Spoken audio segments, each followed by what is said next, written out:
12:47, la ministra de Educación, Soledad Acuña, y candidata a diputada. Gracias por estar con nosotros, Soledad Acuña. ¿Qué tal? ¿Cómo estás, Un placer Luis? verte. Muy buenas. 750.000 pruebas. Aprender, que se están realizando desde el día de ayer en toda la Argentina, por suerte, y pese a la resistencia de muchos sectores que todavía no creen que la evaluación sirve para mejorar. Y esto nos va a dar una pauta de qué pasó después de la pandemia y cómo están los chicos respecto a ese apagón educativo que tuvieron durante la cuarentena más larga del mundo, ¿no? Es una pregunta obvia. ¿Quién no quiere hacer las pruebas a aprender? ¿Quién todavía se resiste? Hay muchos sindicatos que se negaron. En la Ciudad de Buenos Aires hubo un sindicato en particular que se negó a aplicar las pruebas en las aulas. Por suerte, la enorme mayoría de docentes acompañaron y tuvimos los aplicadores para todos los casos. Hay sectores de la política que todavía creen que evaluar es estigmatizar y que no es necesario porque podemos saber cómo estamos sin necesidad de evaluar de forma estandarizada. Pero bueno, yo creo que la sociedad ya entendió, todos ya entendimos, las madres, los padres ya sabemos que para que nuestros hijos mejoren en la escuela necesitamos que sean evaluados. Así que eso, por suerte está. Tenemos que garantizar que siga sucediendo.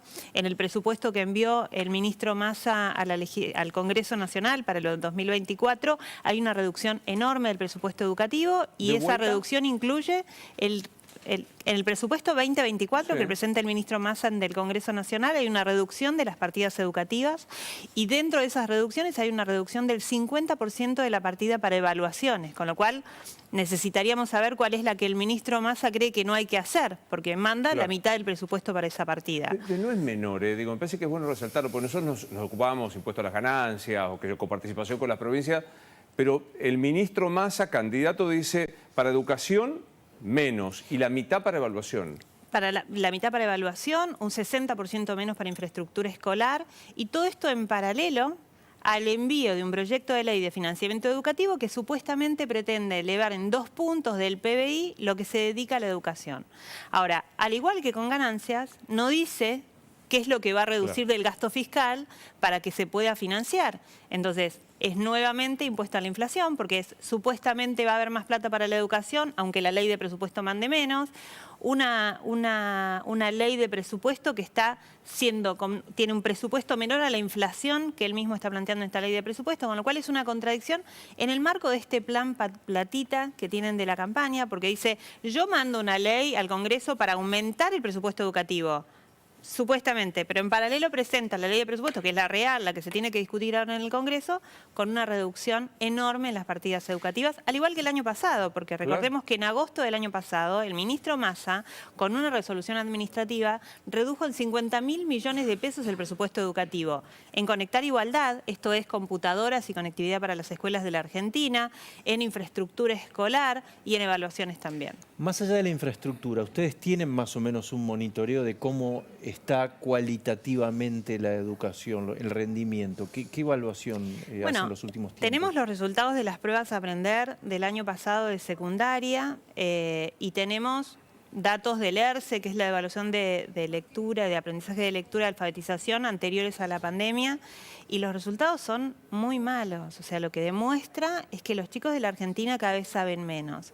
Y esto en paralelo a regímenes provinciales que han ido flexibilizando los mecanismos de evaluación. Esto es, chicos que pasan de grado y de año en la secundaria sin tener los conocimientos mínimos, lo cual es una estafa para el futuro, porque le estamos diciendo a los chicos que saben algo que no saben, que pueden algo que no van a poder, y el día de mañana van a intentar conseguir un trabajo y no lo van a lograr. Entonces estamos hipotecando el futuro de todos, no solamente porque no invertimos, sino porque no garantizamos que cuando estén en el aula aprendan efectivamente. Es un tema que merece que un día vengas y lo podamos debatir. Ojalá que con todos, están todos invitados a este programa. Los que no vienen son porque los que no quieren, porque en el medio de la gran discusión de las motosierras, de las dolarizaciones, se metieron escuelas por vouchers. O sea que el Estado me va a dar a mí, yo voy a poder elegir. ¿Qué visión general tenés de este tema? Mira, la verdad es que pensar que el mercado va a regular un problema con la complejidad que tiene la educación es irreal, es ilusorio. Amén de que no se puede hacer constitucionalmente, porque la educación es una potestad federal, depende de cada provincia, deberían las provincias adherirse a ese modelo. Ahora, tenemos un montón de pueblos y ciudades de la Argentina que tienen una sola escuela. Claro. Ni hablar de los casos de las escuelas rurales. Entonces, ¿qué oportunidad va a tener una familia de elegir cuando hay una sola escuela? Incluso si esto es algo de mercado y las familias van a recibir los vouchers con la plata para poder elegir y pagar su educación, ¿se van a poder vender esos vouchers? ¿Las familias van a poder decidir? No, como es una decisión individual de la familia, yo no mando a mi hijo a la escuela y vendo este voucher, lo monetarizo. ¿Eso es posible? ¿Es viable? Interesante esto. ¿No decidimos como nación hace muchísimos años que la educación no era un problema individual, sino que era un bien social y por eso era obligatoria? Entonces hay un montón de dudas que tenemos sobre ese modelo. Lamentablemente los referentes de educación de esos espacios políticos no quieren discutir sobre educación, con lo cual no sabemos efectivamente qué es lo que están proponiendo. Y luego cuando uno piensa en la motosierra, solamente en recortar porque hay que recortar, a mí me encantaría saber cómo van a ser el segundo mes que estén en el gobierno y no puedan mandar el FONID a las provincias, ¿no? Porque el FONID es parte del salario de los docentes. El Fondo de Incentivo Docente, El ¿no? Fondo de Incentivo Docente. Y eso depende de la burocracia del Ministerio de Educación, que tiene que apretar un botón. Entonces, uno puede tirar frases en campaña, puede irresponsablemente decir cosas que quizás la ciudadanía en la desesperación quiere escuchar, pero tiene que ser responsable con lo que hace luego, ¿no? La política también tiene un componente de responsabilidad enorme, no solamente lo que dice, sino con lo que hace. Trayendo, pienso ayer en Rosati, diciendo que la dolarización no se compatibiliza con la Constitución, y vos decís, che, por las dudas, la educación es una facultad, una potestad propia de las provincias, que la Nación en todo caso coordina con el Consejo y demás. Garantiza. Y lo otro, claro, qué metropolitanos, qué citadinos. Qué urbanos, ¿no? Todo. Claro, qué urbanos en la Claro. discusión.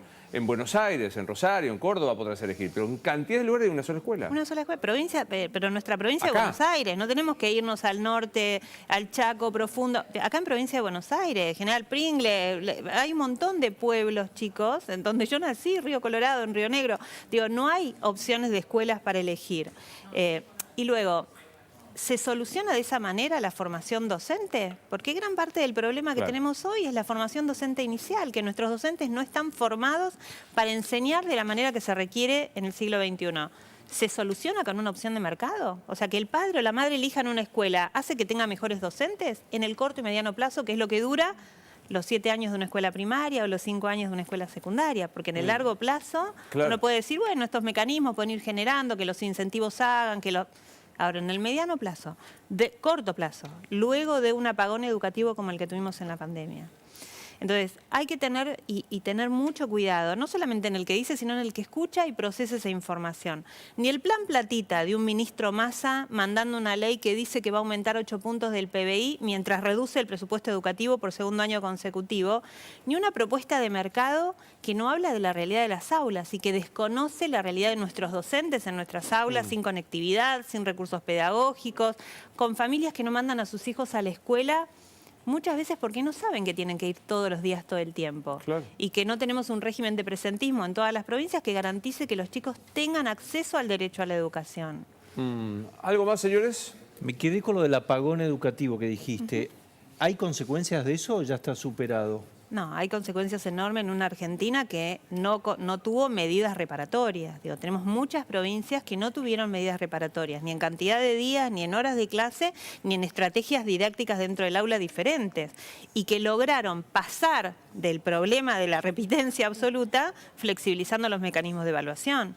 Entonces, vos tenés una Formosa que permite pasar de año con 19 materias previas.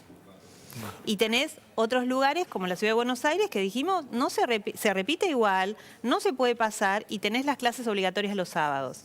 Esa Argentina desigual es la que tenés hoy presente y las consecuencias están en lo pedagógico y en la salud mental. Hoy seguimos teniendo una enorme cantidad de situaciones críticas en las aulas por problemas de salud mental, autolesiones, intentos de suicidio, por la depresión que generó el encierro que trajo el apagón educativo. Placer verte, gracias por venir. Gracias a Sos ustedes. muy amable. Quedan 4 minutitos para que llegue María Laura.